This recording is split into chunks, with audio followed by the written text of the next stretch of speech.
welcome to Write with Courage. I'm Victoria Sullivan. And I'm Brittany Ping. And unfortunately, it is 5 p.m. on Wednesday. You all watching this on Manchester TV, it will be 8 p.m. when you see this. We're recording it at 5 o'clock. And sadly, the news has just come through that Charlie Kirk, the CEO of Turning Point USA, has been murdered. He passed away. The announcement that he passed away came just a few moments ago. And I just am at a loss. We talked about not doing the show. Yeah, we actually taled about not doing the show. But we thought, Write with Courage. That's who we are. Why we did it. That's who he was. He was a 31-year-old man with 2 small children and a wife. He started Turning Point USA at 18 years old and went from college campuses to talk about conservative values. Someone didn't like his message, so they shot and killed him.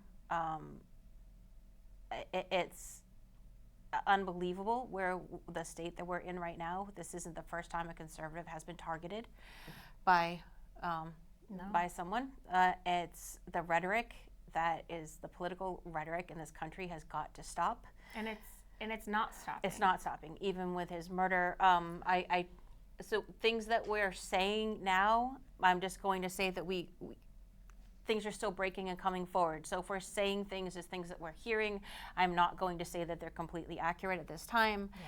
But there are things that we have heard. I didn't watch him speaking, but what was reported from the news is that he was answering questions about mass shootings and gun violence. No. So it could have been that the man that shot him set this up. I believe it's a man, yeah. It was an elderly man, it looks like, white hair, and he was taken down at the scene and arrested. Different pictures went around about who he was. I'm not sharing them because I don't know. Everything is still unfolding. This just happened. His death was just announced moments ago. And this is, on the tails of so much violence that's happening in this country that is unacceptable. It is never okay to raise a weapon against somebody because you disagree with their policy or their political views. It is never okay. Yeah. Ever.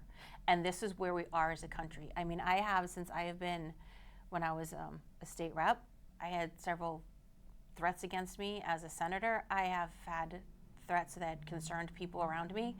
And this stuff has just got to stop. There is no room for it in political discourse in this country. It is not patriotic to go out and murder somebody because you disagree with them.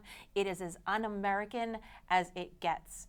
I have no words. I met Charlie at a conference some years ago. I think it was like around 2018.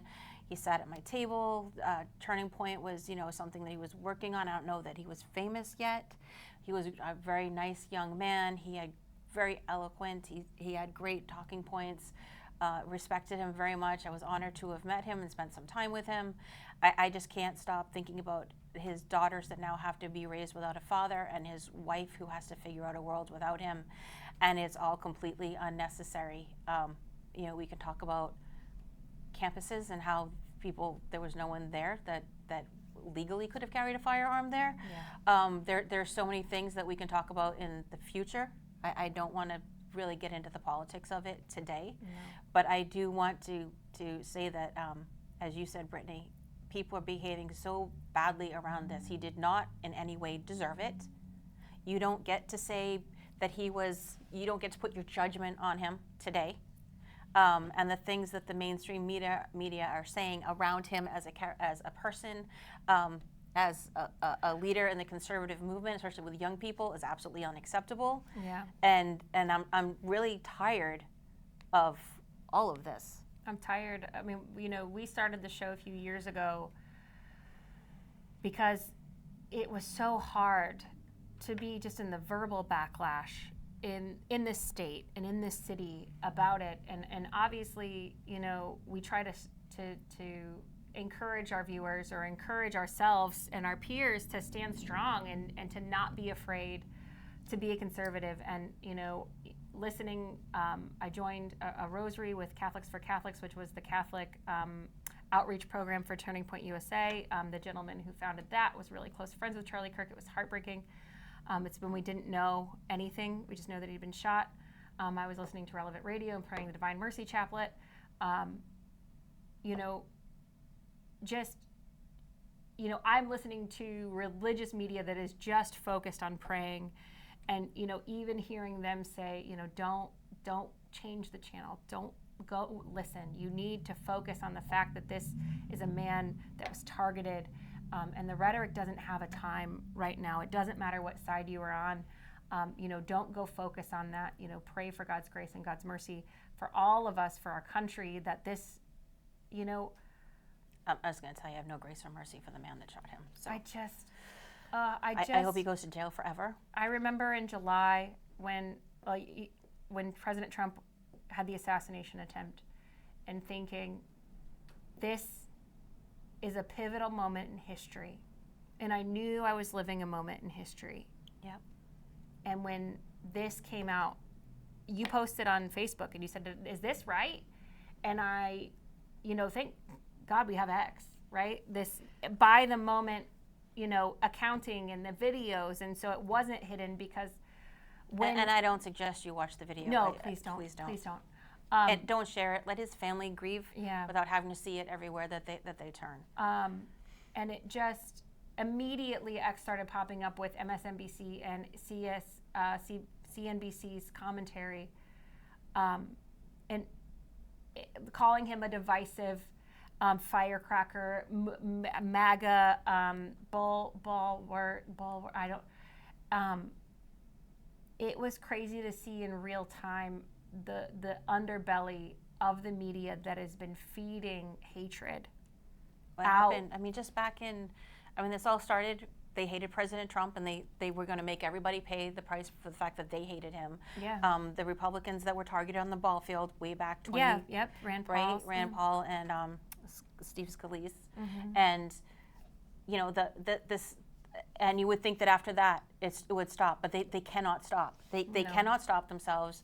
After President Trump's assassination that we all watched on TV, assassination attempt, that we watched on TV, you would think it would stop then. It didn't stop then. They won't stop. They will not stop. So it's going to take us, seriously, to take the higher road. It's going to take us to not share anything they say, not buy into anything they say, not give them any attention. The only way to put out a fire is to water it down, right? You water it down. You make sure that you do not give it any oxygen whatsoever.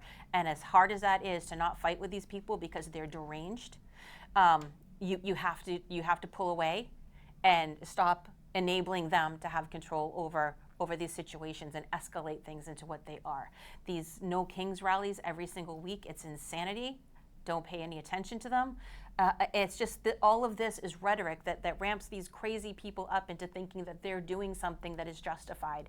And in I don't doubt at all the people are going to call him a patriot, because they are so sick and twisted that they believe that taking out anybody that has any political that you disagree with politically, you should just get rid of them. And the discourse in this country has got to change. I should be able to say I don't agree with you. Yeah. I don't agree with what you're saying. And you should be able to say it back, and we have a conversation. We have to bring philosophy back to schools, honest to God. Like, that's where you learn how to have conversations. Charlie Kirk, and this is just, and that's why I feel like it's like this piece of history that is going to be in there, because that's what Charlie Kirk was known for. That's what he was doing at Take Back America tour. It was his discourse.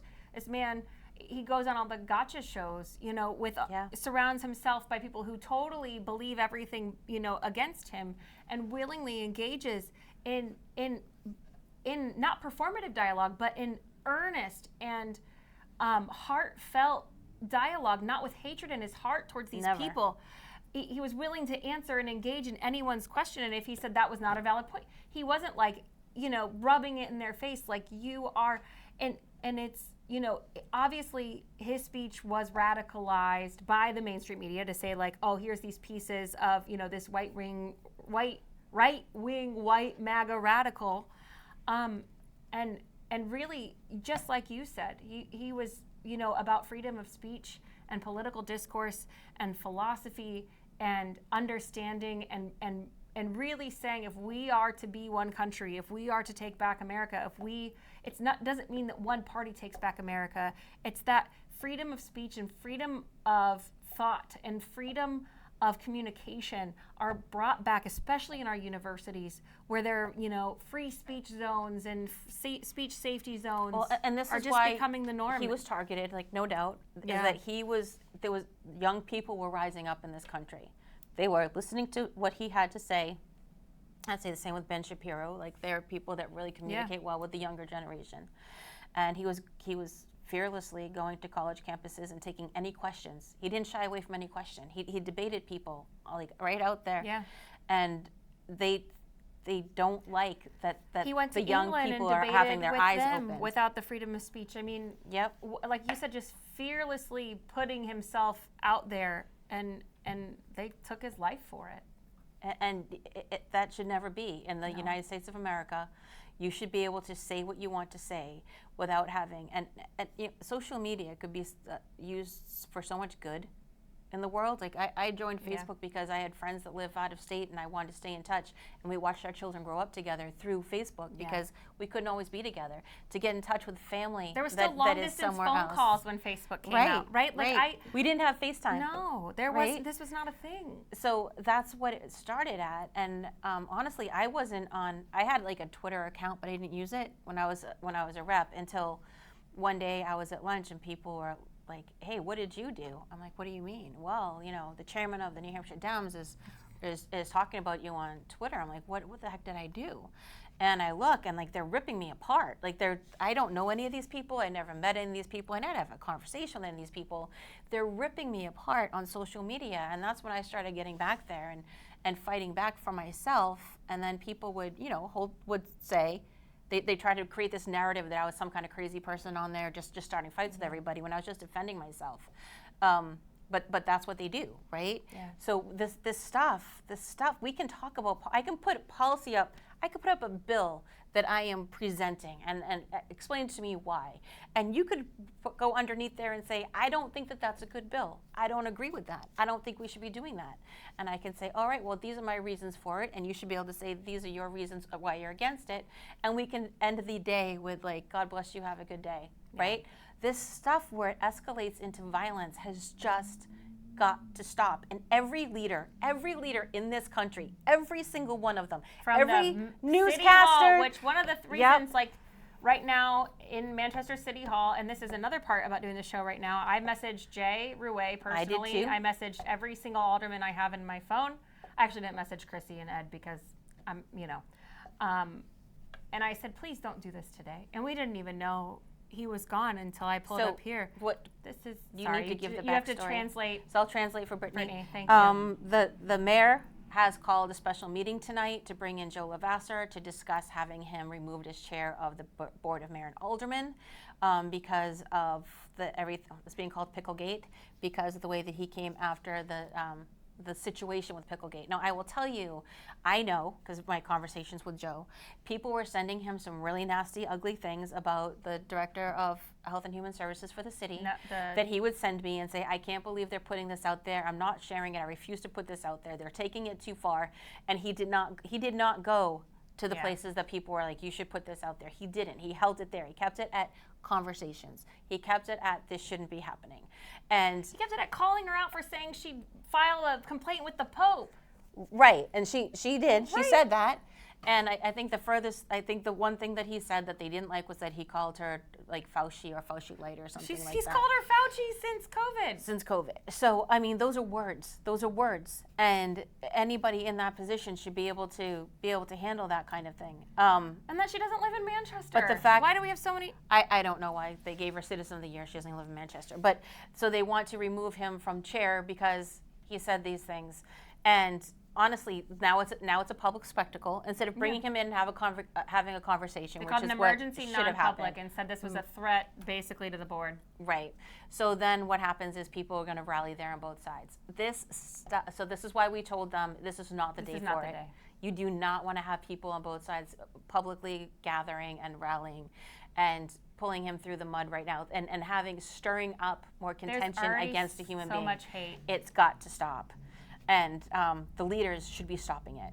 every person on the news, instead of saying what they think Charlie Kirk's character was or whatever, should simply be denouncing this kind of violence, saying there's no place for it, and vowing to change the way that they run their own shows and their stations. And leaders, same thing on both sides, need to say that they denounce this and that it will not be happening and they will not be feeding into this any longer. Yeah. This is what the nation has to do.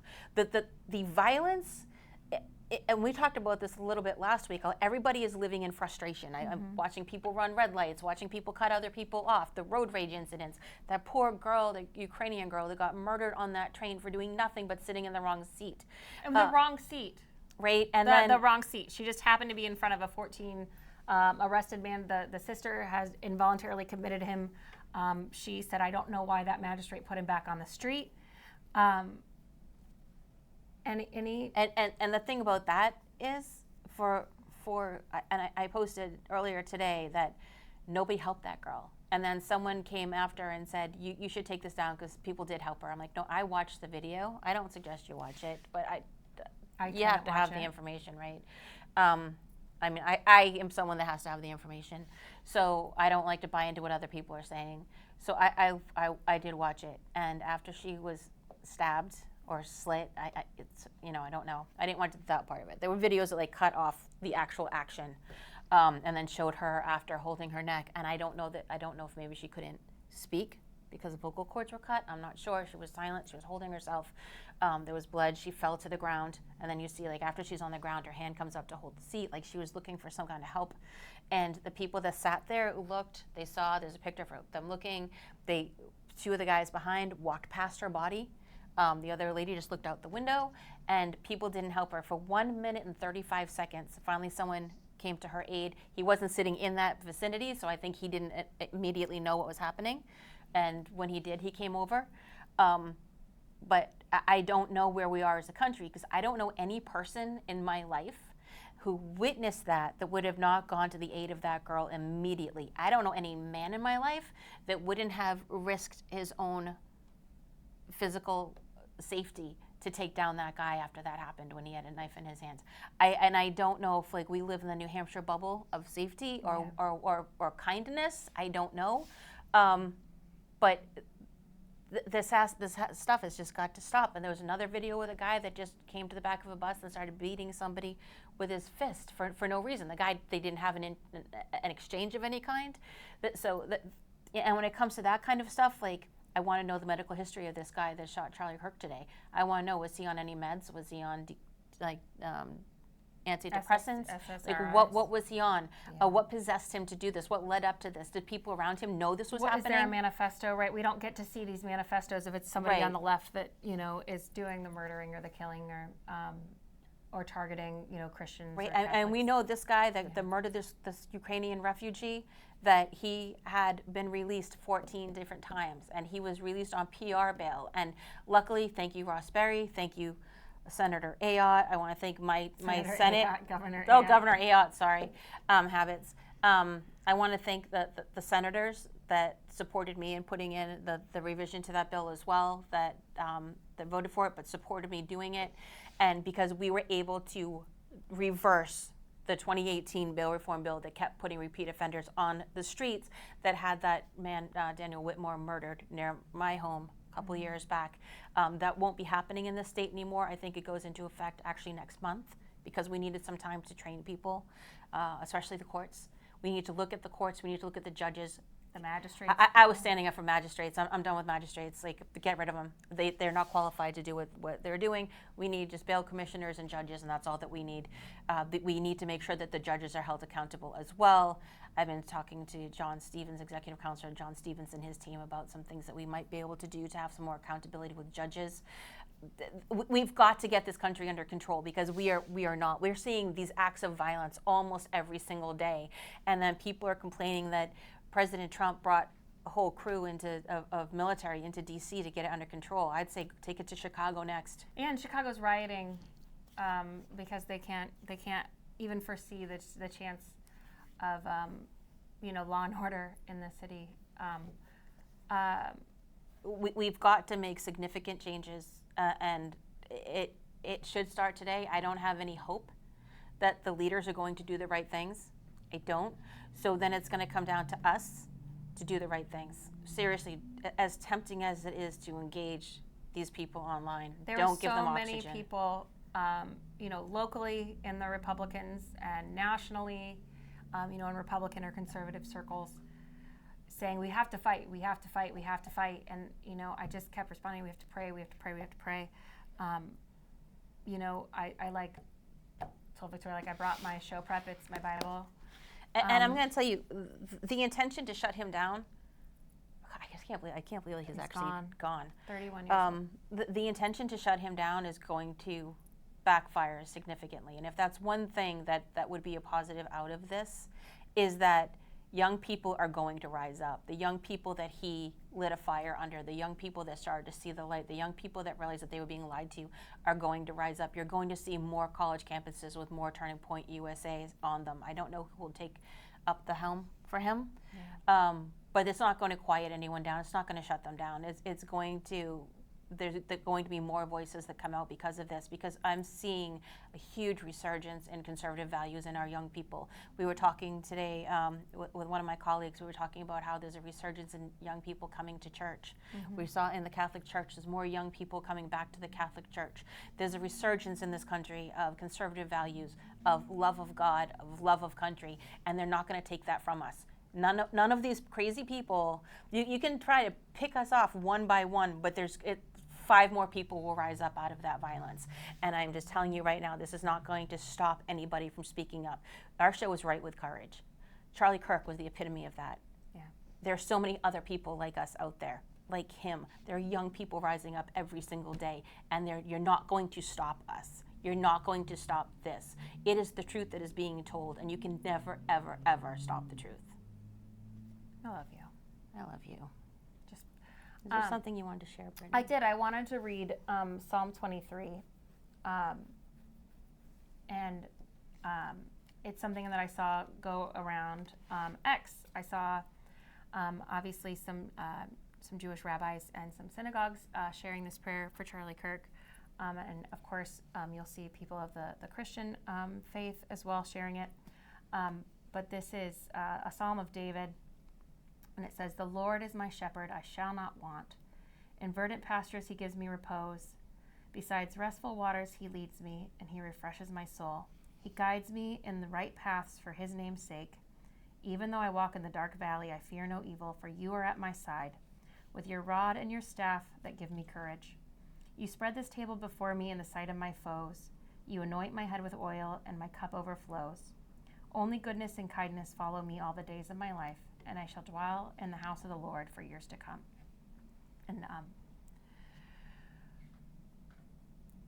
it's a psalm that's often used in time of great distress. And it doesn't mean that the world is going to be beautiful and we are going to have goodness and kindness.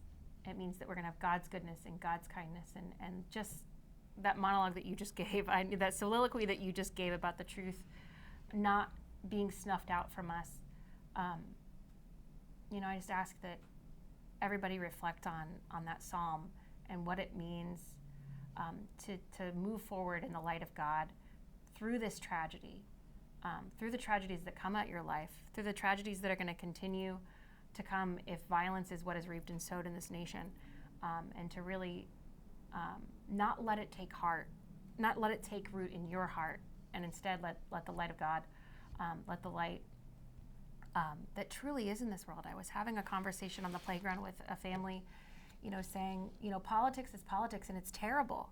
But ultimately, if you look at the people, it's wonderful. And we have to be the people that show others how to do that. And to strip, we say right with courage, right? We don't say Republican with courage, right? It's to strip that vernacular or that rhetoric that's been given to us to define who we are. We've said this time and time again on the show. You don't have to be who they say you are. You get to be who you are with courage. And to do those things and to refuse to let people taint this and taint them, taint this movement, right?